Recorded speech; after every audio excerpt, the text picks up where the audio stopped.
अस्सलाम वालेकुम फ्रेंड्स, क्या हाल है। उम्मीद करता हूँ कि सारे ठीक ठाक होंगे। जैसा कि हेल्थ ऑफ डिपार्टमेंट सिंध में वैक्सीनेटर की पोस्टेज आई हुई है, तो उनको आप किस तरह से ऑनलाइन अप्लाई कर सकते हैं। तो इस वीडियो में मैं आपको दिखाऊंगा और समझाऊंगा कि किस तरह आप घर बैठ के ऑनलाइन वैक्सीनेटर की जो पोस्टेज हैं उनको कैसे अप्लाई कर सकते हैं।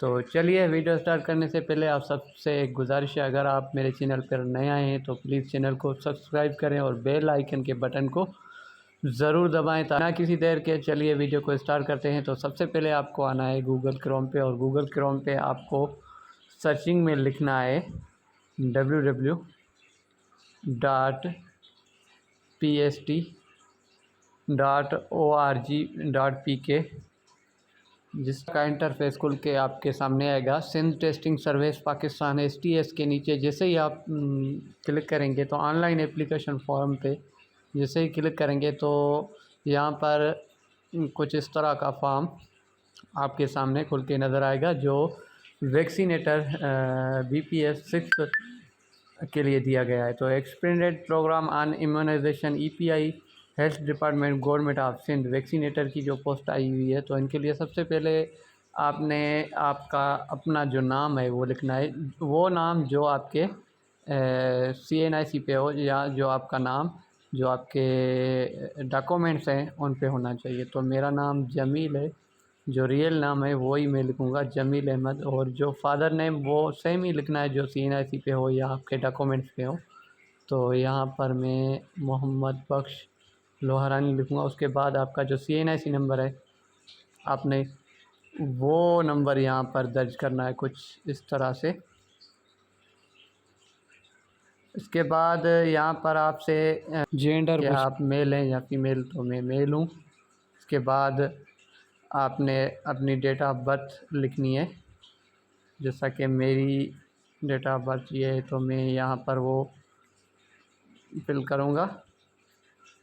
डेट ऑफ बर्थ लिखने के बाद डाक का पता जो आपका रियल पता हो वो आपने यहाँ पर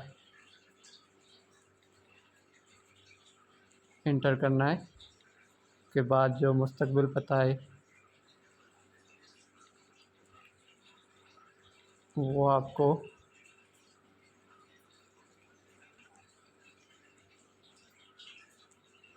उसके बाद आपको अपना मोबाइल नंबर वो यहाँ पर आपको आपका अपना वो नंबर देना चाहिए जो नंबर ऑन हो, वही नंबर आपको यहाँ पर देना है। इसके बाद आप पूछ रहे हैं कि गवर्नमेंट सर्वेंट, आप गवर्नमेंट के मुलाजिम है या नहीं है। सही है, अगर हैं तो यस लिख लें, अगर नहीं है तो नो लिख लें। सही है। इसके बाद परमानेंट एड्रेस, सही, वो मैंने ऑलरेडी लिख ली है। यहाँ पर आपसे रिलीजन मज़हब पूछ रहा है, तो मज़हब आप अगर मुसलमान है तो मुस्लिम कर लें, अगर नॉन मुस्लिम है तो नॉन मुस्लिम कर दें। तो यहाँ पर आपसे मतलब कि पूछ रहा है कि आप सिंगल हैं मैरिड हैं, तो अगर आप सिंगल हैं तो सिंगल पे क्लिक कीजिए, अगर आप शादीशुदा है तो मैरिड कर दीजिए। ठीक है। डिवीज़न यहाँ पे आपसे पूछ रहा है कि आप कौन सी डिवीज़न से, तो हमारा जो डिस्ट्रिक्ट जमशोरा है वो हैदराबाद डिवीज़न में आता है, तो हैदराबाद ही मैं फिल करूँगा। उसके बाद यहाँ पर डिस्ट्रिक्ट ज़िला पूछ रहा है, तो डिवीज़न हैदराबाद का कौन से ज़िले में से हैं, तो यहाँ पर मैं जो है अपना जो ज़िला है वो जमशोरा लगाऊँगा। उसके बाद मतलूबा इम्तिहानी मरकज़ कौन सा है, तो हमारा IBA मतलब कि हमारा जो सेंटर है वो है हैदराबाद। ठीक है। तो मैं यहाँ पर हैदराबाद क्लिक करूँगा। इसके बाद आपसे पासपोर्ट साइज़ जो आपकी पिक्चर होगी वो आपसे मांगेगा। सही है। तो आप पहले से ही अपने मोबाइल में वो पिक्चर लेके रखें। तो मेरे पास ऑलरेडी अपनी पिक्चर मौजूद है, तो मैंने ये यहाँ पे फिल कर दी है। इसके बाद आपसे पूछ रहा है कि डिग्री लेवल, सही है, डिग्री नाम, board of university, passing year, mark, obtained, GPA, total marks और परसेंटेज GPA। सही है। तो आप डिग्री नाम यहाँ पे पहले लिखेंगे मैट्रिक। मैट्रिक के बाद आपका आपने किस बोर्ड से की है, तो मैंने हैदराबाद से की है। पासिंग ईयर आपको लिखना है, तो मैंने मैट्रिक 2017 में की थी। इसके बाद यहाँ पे आपको अपनी मार्क्स इंटर करनी है कि जितने भी आपने मार्कें ली थी वो यहाँ पे लगानी है। जैसे कि मैंने 5067 मार्कें ली थी मैट्रिक में, तो उसके बाद जो टोटल मार्कें थी बोर्ड की तरफ से वो कितनी थी, वो तादाद आपको यहाँ पे लिखनी है। उसके बाद कितने परसेंटेज पे आप पास हुए हैं, तो वही परसेंटेज आपको यहाँ पे लगाने होंगे, ठीक है। तो जैसा कि मैंने 66% पे मैट्रिक की मतलब के पास की थी, तो वही परसेंटेज में यहाँ पे लगा लूँगा। और उसके बाद जो सेकंड लेवल की डिग्री है वो है इंटरमीडिएट, सही है। वही आपने डिग्री लेवल में डिग्री नेम में लगानी है। उसके बाद आप किस बोर्ड से, किस यूनिवर्सिटी से आपने इंटर किया है, उस बोर्ड का आपने यहाँ पर नाम अंदर करना है। तो मैंने सेम ही हैदराबाद से की थी। किस पासिंग ईयर कौन सा है, तो 2019। उसके बाद जो मार्कें इंटर में उठाई थी, मतलब के ली थी, वही मार्कें यहाँ पर मैं फिल करूँगा। तो मैंने मार्कें आपने रियल में यहाँ पे लगाने, ठीक है। इसमें कोई भी मतलब कि हेरा फेरी नहीं होना चाहिए, क्योंकि ये इसके बाद जो आपको बुलाया जाएगा इंटरव्यू पे, आपके जो डॉक्यूमेंट्स होंगे वहाँ पर आप दिखाएंगे। तो अगर उसमें और इनमें कुछ डिफरेंट आया तो आप नाअहल भी हो सकते हैं, ठीक है। तो टोटल मार्क्स जीपीए में जो मतलब के इंटर में टोटल मार्क्स थी वो आपने यहाँ पे लगाने, जितने भी हो आपने अपनी मार्कशीट देख लेनी है। उसके बाद कितने परसेंटेज पे आप पास हुए थे, वो परसेंटेज आपने यहाँ पर लगाने हैं।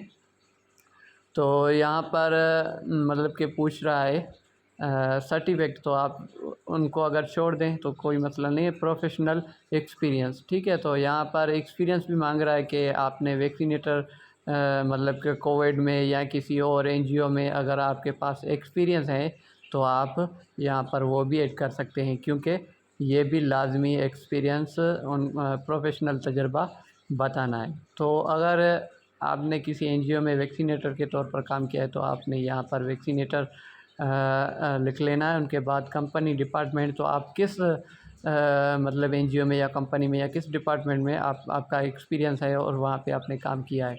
तो अगर आपने किसी लोकल एनजीओ में काम किया है, तो अगर जैसा कि मैंने किया है थरदीप, ठीक है, तो मैंने यहाँ पर थरदीप लिख लिया। तो स्टार्ट डेट आपने किस डेट से स्टार्ट किया था और कितने सालों तक आपका एक्सपीरियंस है, तजर्बा है। तो अगर मैंने 2021 से स्टार्ट किया था 2023 तक, ठीक है।